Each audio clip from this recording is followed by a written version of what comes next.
ಅನಧಿಕೃತ ಬೈಕ್ ಟ್ಯಾಕ್ಸಿಗಳ ವಿರುದ್ಧ ದೊಡ್ಡ ಸಮರವೇ ಶುರುವಾಗಿದೆ. ಬೈಕ್ ಟ್ಯಾಕ್ಸಿ ಓಡಿಸಿದ್ರೆ ಬೈಕ್ ಸೀಸ್ ಆಗುತ್ತೆ, 10 ರಿಂದ 15 ಸಾವಿರ ದಂಡ ಬೀಳುತ್ತೆ.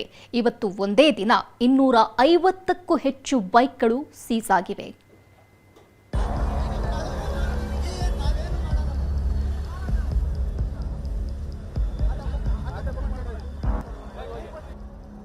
ಆರ್ಟಿಒ ಅಧಿಕಾರಿಗಳು ಅಖಾಡಕ್ಕಿಳಿದಿದ್ದಾರೆ.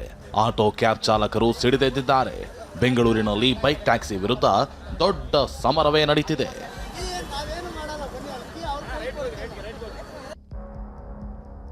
ಬೈಕ್ ಟ್ಯಾಕ್ಸಿ ವಿರುದ್ಧ ಬೆಂಗಳೂರಿನಲ್ಲಿ ಆರ್ಟಿಒ ಸಮರ.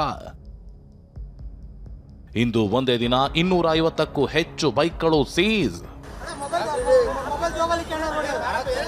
ಬೈಕ್ ಟ್ಯಾಕ್ಸಿ ರಾಜಧಾನಿ ಬೆಂಗಳೂರಿನಲ್ಲಿ ಬೈಕ್ ಟ್ಯಾಕ್ಸಿ ವಿರುದ್ಧ ಆಟೋ ಕ್ಯಾಬ್ ಚಾಲಕರ ಹೋರಾಟ ನಡೀತಾನೇ ಇದೆ.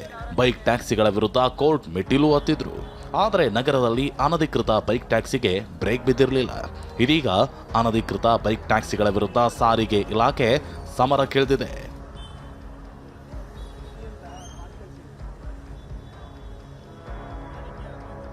ಅನಧಿಕೃತ ಬೈಕ್ ಟ್ಯಾಕ್ಸಿ ರದ್ದು ಮತ್ತು ಒನ್ ಸಿಟಿ ಒನ್ ರೇಟ್ ಜಾರಿಗೆ ತರುವಂತೆ ಆಗ್ರಹಿಸಿ ಇವತ್ತು ಸಾರಿಗೆ ಇಲಾಖೆ ಮುಖ್ಯ ಕಚೇರಿಗೆ ಆಟೋ ಕ್ಯಾಬ್ ಚಾಲಕರ ಸಂಘಟನೆಗಳು ಮುತ್ತಿಗೆ ಹಾಕಲು ಪ್ಲಾನ್ ಮಾಡಿದ್ವು. ಈ ಬಗ್ಗೆ ವಿಷಯ ಗೊತ್ತಾಗ್ತಿದ್ದಂತೆ ಅಲರ್ಟ್ ಆದ ಅಧಿಕಾರಿಗಳು ಬೆಳ್ಳಂಬೆಳಗ್ಗೆ ಬೈಕ್ ಟ್ಯಾಕ್ಸಿ ವಿರುದ್ಧ ನಗರದಲ್ಲಿ ಕಾರ್ಯಾಚರಣೆ ಶುರು ಮಾಡಿದ್ರು. ಆರ್ಟಿಒ ಅಧಿಕಾರಿಗಳು ಮತ್ತು ಆಟೋ ಚಾಲಕರೇ ಪ್ರಯಾಣಿಕರಂತೆ ಬೈಕ್ ಟ್ಯಾಕ್ಸಿಯನ್ನ ಬುಕ್ ಮಾಡಿದ್ರು. ಬೈಕ್ ಟ್ಯಾಕ್ಸಿ ರೈಡರ್ಗಳು ಬರ್ತಿದ್ದಂತೆ ಹಿಡಿದು ಕೇಸ್ ಫೈಲ್ ಮಾಡಿ ಗಾಡಿ ಸೀಸ್ ಮಾಡ್ತಿದ್ರು. ಹೀಗೆ 11 ಆರ್ಟಿಒ ವ್ಯಾಪ್ತಿಯಲ್ಲಿ 263ಕ್ಕೂ ಹೆಚ್ಚು ಬೈಕ್ಗಳನ್ನು ಸೀಸ್ ಮಾಡಿದ್ದಾರೆ.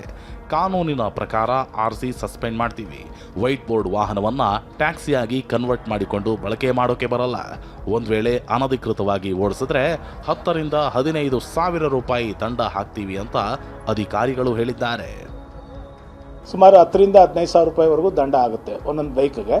ಆಮೇಲೆ ಅವ್ರು ನಿಲ್ಲಿಸಬೇಕಾಗುತ್ತೆ. Declare vehicle other than the purpose of usage ಮಾಡಿದಾರಲ್ಲ, ಟ್ರಾನ್ಸ್ಪೋರ್ಟ್ ಬೈ ಅಂದರೆ ಫಾರ್ ಹೈಯರ್ ಟ್ರಾನ್ಸ್ಪೋರ್ಟ್ ಮಾಡಿರ್ತಾರಲ್ಲ, ಅದರಿಂದ ವೆಹಿಕಲ್ನ ಅವರು ಆರ್ ಸಿ ಸಸ್ಪೆನ್ಷನ್ ಮಾಡಿ ವೆಹಿಕಲ್ನ ಮುಟ್ಗೋಲ್ ಮಾಡಿ ಅವ್ರು ಹೇಳ್ಬೇಕಾಗುತ್ತೆ ಇಲ್ಲೇ ಗಾಡಿ ಓಡಿಸೋದಿಲ್ಲ ಅಂತೇಳಿ.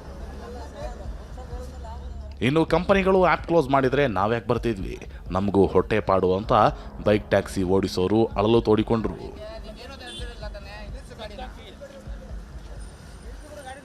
ನಾವು ದುಡಿಯೋದ ದಿನಕ್ಕೊಂದು 800-900, ಅದ್ರಲ್ಲಿ 5-6 ಸಾವಿರ ಕೇಳಿದ್ರೆ ಎಲ್ಲಿಂದ ಕೊಡೋದು ನೋಡಿ. ಏನು ಮಾಡ್ಬೇಕು ಏನು ಕತೆನ ಇನ್ನು ಒಂದು ಗೊತ್ತಾಗ್ತಿಲ್ಲ. ಇವಾಗ ಹಿಡ್ದಾಕವ್ರೆ ಅವ್ರಿಗೆ ಗೊತ್ತು. ನಾವೆಲ್ಲ ದುಡ್ಕೊಂಡು ತಿನ್ನೋರೆ ಬೇರೆ ಕಡೆಯಿಂದ ಬಂದಿರ್ತೀವಿ. ವಿಚಾರ ಮಾಡಬೇಕಾಗಿತ್ತು. ಒಬ್ಬ ಸಡನ್ ಆಗಿ ಹಿಡಿದ್ಬಿಟ್ರೆ ಇನ್ನೇನು ಮಾಡೋಕ್ಕಾಗಲ್ಲ ನಾವು.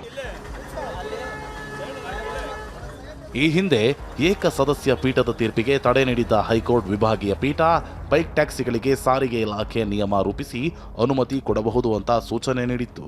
ಆದರೆ ಸಾರಿಗೆ ಇಲಾಖೆ ಕಾನೂನಿನ ಪ್ರಕಾರ ಬೈಕ್ ಟ್ಯಾಕ್ಸಿಗೆ ಅನುಮತಿ ಕೊಡಲು ಬರಲ್ಲ ಅಂತ ನಿಯಮ ರೂಪಿಸಿಲ್ಲ.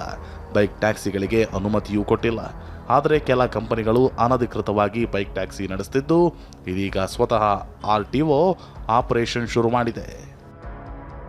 ಕಿರಣ್ ಸೂರ್ಯ, TV9 ಬೆಂಗಳೂರು.